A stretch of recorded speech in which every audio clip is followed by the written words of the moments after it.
고난 극복 변화명령 12일 성경 암송 챌린지. 자, 여러분 이제 11일째를 맞았고요. 지난 열흘간 저와 함께 매일매일 성경 암송을 했습니다. 사실 여러 고난에 있는 분들의 댓글도 보았고 여러분들의 기도 제목도 함께 듣게 되었고 함께 기도할 수 있는 시간이어서 제게는 은혜가 넘치는 시간이었고요. 그렇다고 하더라도 고난이 하루아침에 사라진다거나 그 고난이 끝나면요 또 다른 고난이 기다리고 있다는 것을 우리가 부인할 수가 없습니다. 아무튼 여러 형편에 있는 저와 여러분들이 고난의 순간을 통하여서 복이 되기도 하고 잠자는 영혼들이 깨어나기도 하고 하나님의 손길이 우리에게 닿아서 더 멋진 신앙으로 거듭나기를 바랍니다. 어제 우리 10번째 변화명령의 용광로, 하나님의 용광로의 가장 큰 특징은 고난이 우리로 하여금 지혜를 알게 되고 고난의 이 용광로를 통과한 사람일수록 지혜의 영광을 누리게 된다는 내용 기억하시죠? 이제 말씀 암송 복습하면서 계속하겠습니다. 어떤 분들은 말씀 암송도 고난이라고 여기는데 축복입니다. 말씀 암송은 사랑이고요. 하나님께서 우리에게 자신을 나타내신 은혜의 방편이기 때문에 고난의 때일수록 더욱더 말씀 암송에 매진해 보시기를 권고드립니다. 하박국 3장 17절부터 19절까지의 말씀. 비록 무화과 나무가 무성하지 못하며 포도나무에 열매가 없으며 감람나무에 소출이 없으며 밭에 먹을 것이 없으며 우리의 양이 없으며 외양간에 소가 없을지라도 나는 여호와로 말미암아 즐거워하며 나의 구원의 하나님으로 말미암아 기뻐하리로다. 주 여호와는 나의 힘이시라. 나의 발을 사슴과 같게 하사 나를 나의 높은 곳으로 다니게 하시리로다. 이 노래는 지휘하는 사람을 위하여 내 수금에 맞춘 것이니라. 하박국 3장 17절부터 19절까지의 말씀. 아멘. 고난당한다고 생각했는데 아무것도 없다고 생각했는데 비로소 하나님을 알게 됐죠. 하나님이 우리의 힘인 것을 알게 됐죠. 그걸 우리는 복이라고 말합니다. 자, 두 번째, 예레미야 33장 1절부터 3절까지의 말씀. 예레미야가 아직 시위대 뜰에 갇혀 있을 때에 여호와의 말씀이 그에게 두 번째로 임하니라. 이르시되 이를 행하시는 여호와, 그것을 만들며 성취하시는 여호와, 그의 이름을 여호와라 하는 이가 이와 같이 이르시도다. 너는 내게 부르짖으라. 내가 내게 응답하겠고 내가 알지 못하는 크고 은밀한 일을 내게 보이리라. 예레미야 33장 1절부터 3절까지의 말씀. 아멘. 우리를 기상나팔 소리로 깨우는 것이 바로 기도죠. 고난당할 때 우리는 비로소 기도를 통하여 하나님께 나아가게 되는 겁니다. 자, 세 번째, 우리를 명품 만드시는 하나님, 웅덩이와 수렁에서 끌어올리신 하나님. 시편 40편 1절부터 3절까지 말씀 암송하겠습니다. 시작. 시편 40편 1절부터 3절까지의 말씀. 내가 여호와를 기다리고 기다렸더니 귀를 기울이사 나의 부르짖음을 들으셨도다.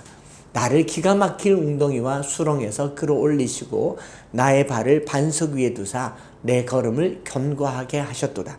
새 노래 곧 우리 하나님께 올릴 찬송을 내 입에 두셨으니 많은 사람이 보고 두려워하여 여호와를 의지하리로다. 네, 여러분 여기 보시면 알겠지만 하박국 3장에서도 나의 발을 사슴과 같이 하사 나를 나의 높은 곳으로 다니게 하시리로다. 여기도 나의 발을 반석 위에 두사 내 걸음을 견고하게 하셨도다.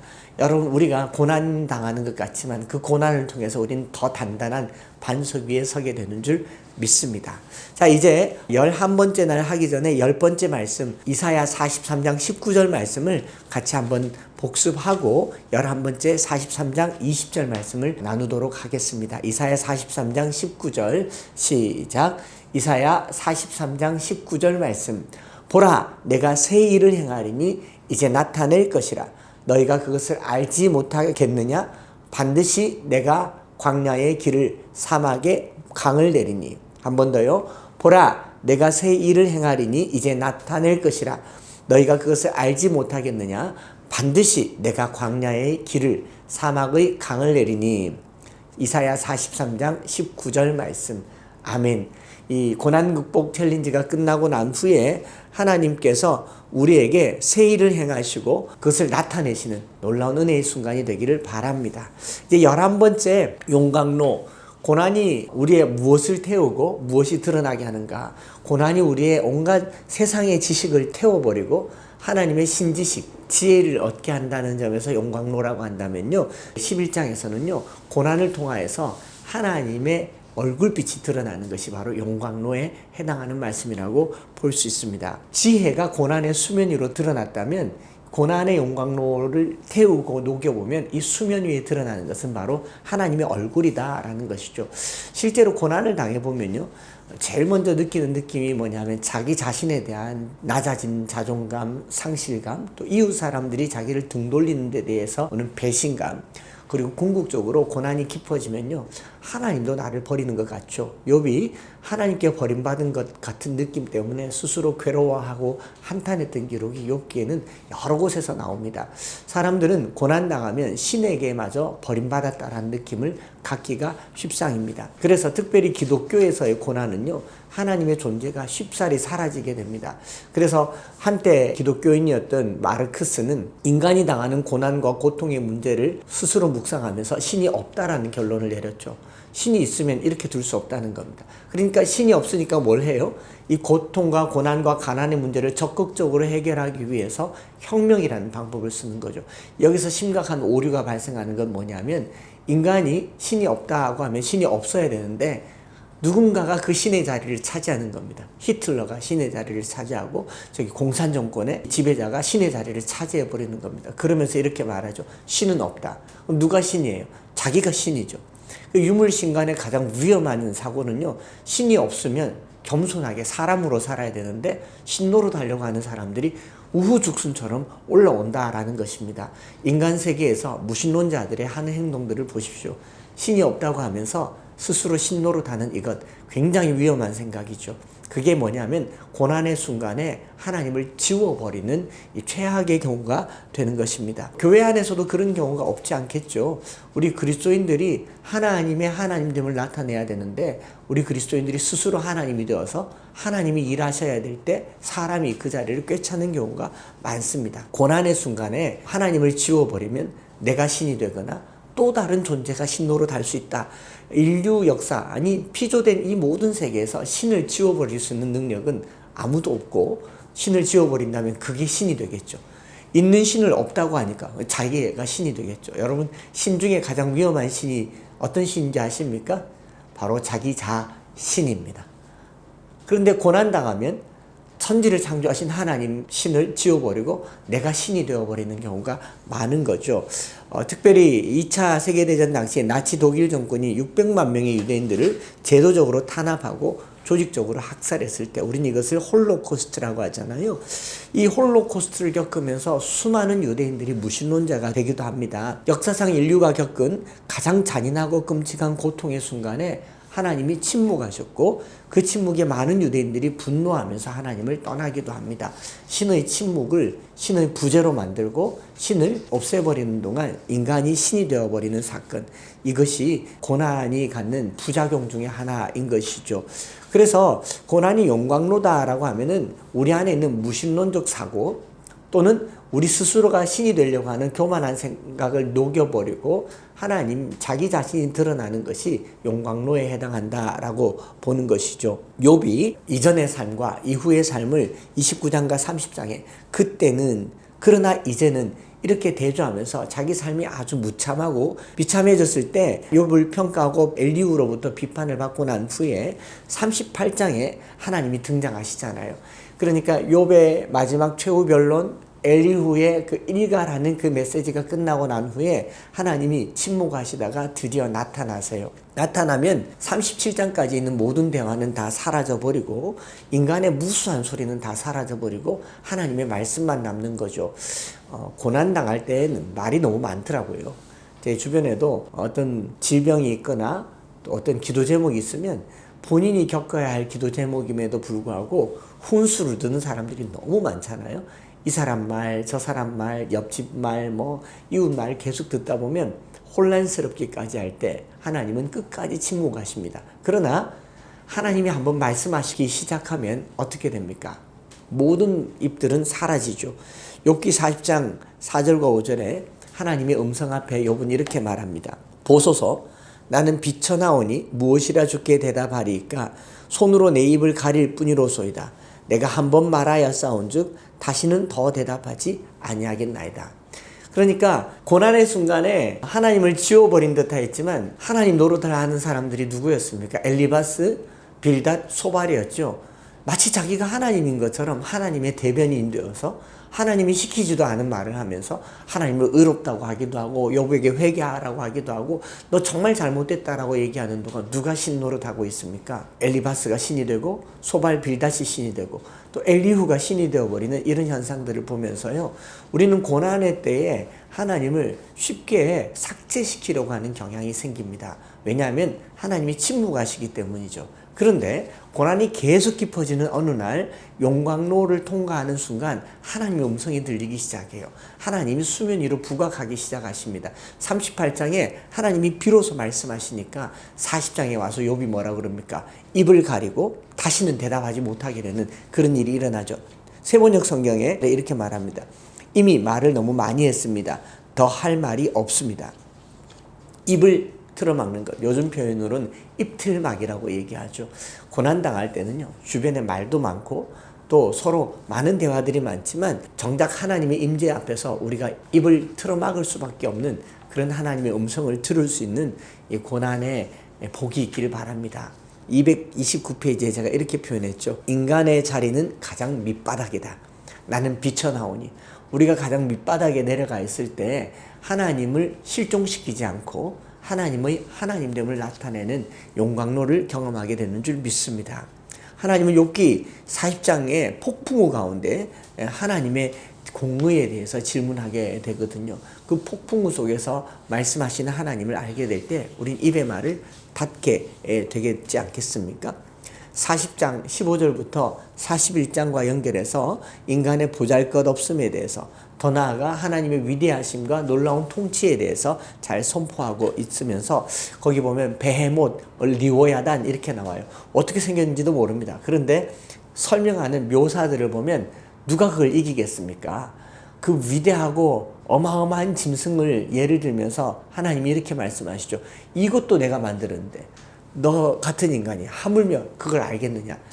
뭡니까? 인간의 가장 비참하고 낮아짐을 부각시키는 순간 하나님의 영광이 드러나더라 라는 것이죠. 그래서 욥기 28장 이후에 고난에 대한 여러 가지 묵상들과 단상들은요, 고난의 이유를 말해주진 않지만 고난의 목적은 알 수 있습니다.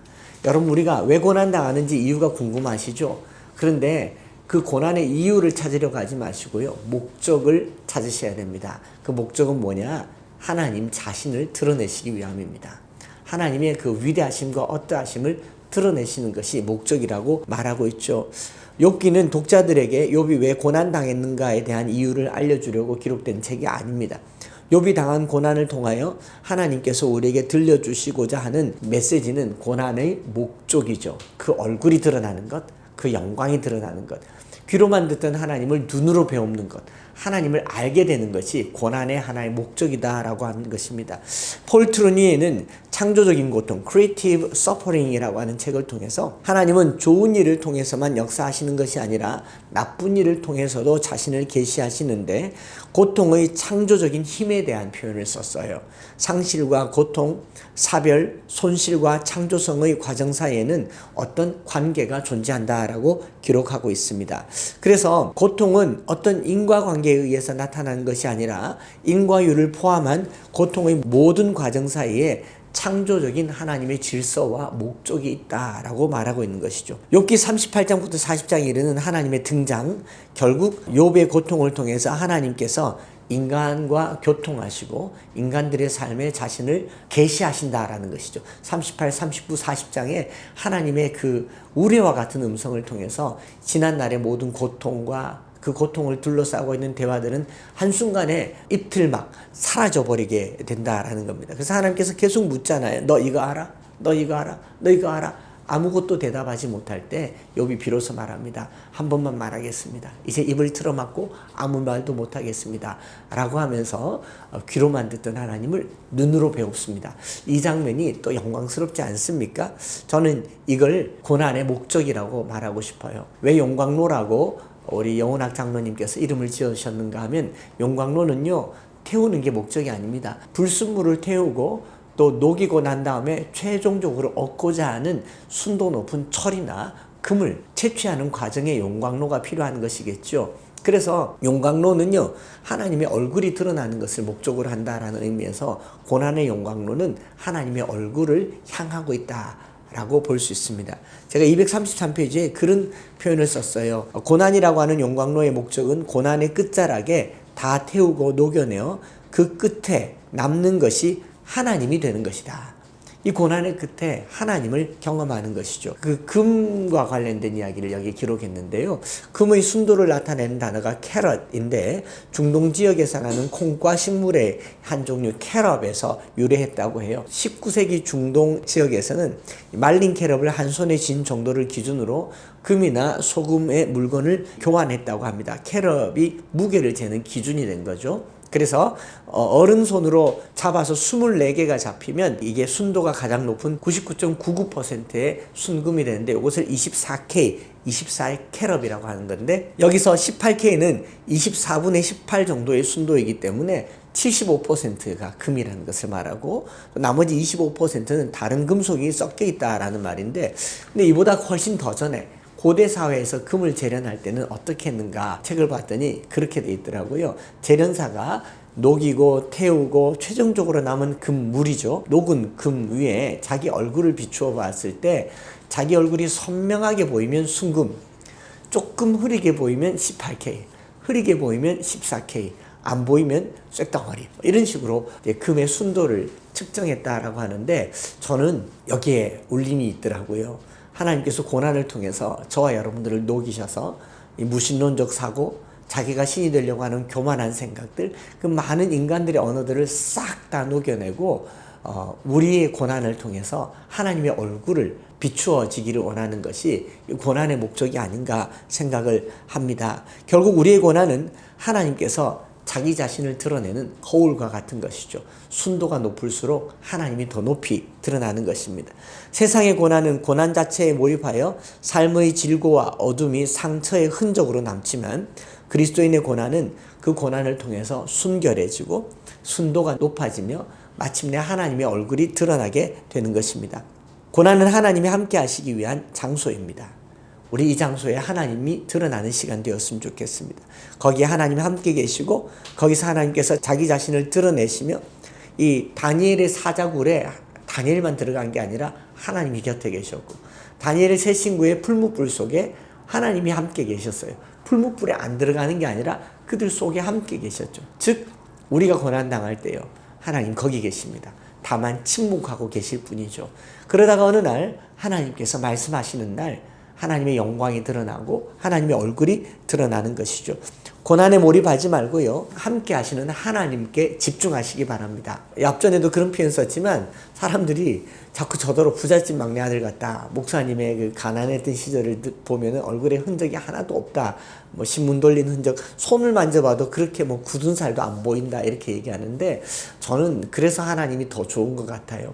하나님을 만나고 난 이후로, 신앙생활하고 난 이후로 고난이 깊어지면 깊어질수록 더 순도가 높아지고 더 깨끗해지는 게 이 고난의 메시지가 아닌가 생각합니다. 세상 사람들의 고난, 얼굴이 주름살이 많아지고 또 이 고난의 흔적과 상처가 많아지지만 성도의 고난은 하나님의 얼굴로 빛나게 될 줄 믿고 여러분 오늘도 고난 가운데 하나님이 빛나는 하루가 되시기를 바랍니다. 이제 한 번 더 복습을 할까요? 이사야 43장 19절과 20절, 그 새 일을 행하실 것을 기대하면서 시작. 보라, 내가 새 일을 행하리니 이제 나타낼 것이라. 너희가 그것을 알지 못하겠느냐? 반드시 내가 광야의 길을 사막의 강을 내리니 장차 들짐승 곧 승냥이와 타조도 나를 존경할 것은 내가 광야의 물을 사막의 강들을 내어 내 백성 내가 택한 자에게 마시게 할 것임이라. 자, 이 20절 말씀을 한입의 암송 방법으로 저랑 같이 끊어서 해보도록 하겠습니다. 장차 들짐승 곧 승냥이와 타조도 나를 존경할 것은 5번 하겠습니다. 장차 들짐승 곧 승냥이와 타조도 나를 존경할 것은 장차 들짐승 곧 승냥이와 타조도 나를 존경할 것은 장차 들짐승 곧 승냥이와 타조도 나를 존경할 것은 장차 들짐승 곧 승냥이와 타조도 나를 존경할 것은 장차 들짐승 곧 승냥이와 타조도 나를 존경할 것은. 그 다음 내가 광야의 물을 사막의 강들을 내어. 시작. 내가 광야의 물을 사막의 강들을 내어. 내가 광야의 물을 사막의 강들을 내어. 내가 광야의 물을 사막의 강들을 내어. 연결해 볼까요? 장차 들짐승 곧 승냥이와 타조도 나를 존경할 것은 내가 광야의 물을 사막의 강들을 내어. 그 다음 마지막 줄 5번 하겠습니다. 내 백성 내가 택한 자에게 마시게 할 것임이라. 내 백성 내가 택한 자에게 마시게 할 것임이라. 내 백성 내가 택한 자에게 마시게 할 것임이라. 내 백성 내가 택한 자에게 마시게 할 것임이라. 내 백성 내가 택한 자에게 마시게 할 것임이라. 자, 이제 연결해 보겠습니다. 장차 들짐승 곧 승냥이와 타조도 나를 존경할 것은 내가 광야의 물을 사막의 강들을 내어 내 백성 내가 택한 자에게 마시게 할 것임이라. 한 번 더요. 장차 들짐승 곧 승냥이와 타조도 나를 존경할 것은 내가 광야의 물을 사막의 강들을 내어 내 백성 내가 택한 자에게 마시게 할 것임이라. 하나님 아버지, 광야의 물을 사막의 강을 내시는 하나님께서 우리를 인도하시지만 우리 인생이 광야 같다고 사막 같다고 그 황량하고 아무것도 없는 것 속에 하나님도 없는 것처럼 낭망하고 하나님을 지워버리는 그런 우를 범하지 않게 하여 주옵소서. 하나님이 침묵하고 계신다고 해서 하나님이 없는 것이 아니며 하나님이 가만히 있다고 해서 하나님이 사라진 것이 아니며 마침내 나타나셔서 반드시 광야의 물을 사막의 강들을 내어 내 백성 내가 택한 자에게 마시게 할 것인 줄 믿고 우리의 삶에서 하나님이 드러날 때까지 그 고난의 자리에 주님과 동행하며 함께 걷게 하여 주시옵소서. 감사드리며 구주 예수 그리스도의 이름으로 기도드립니다. 아멘. 자, 이제 저와 함께 기도할 텐데요. 우리 고난을 묵상하면서요. 고난만 묵상하면 하나님이 사라집니다. 고난 가운데 운행하시는 창세기 1장 2절에 땅이 혼돈하고 공허하며 흑암이 깊음 위에 있고 여기서 끊으면 안 됩니다. 하나님의 영은 수면 위에 운행하시니라. 그 혼돈과 공허 속에 운행하시는 하나님을 묵상하면서 광야 사막을 보지 마시고요. 길을 내고 강을 만들며 물을 내고 강들을 만들어서 마시게 하시는 하나님을 묵상하면서 저와 함께 기도하겠습니다.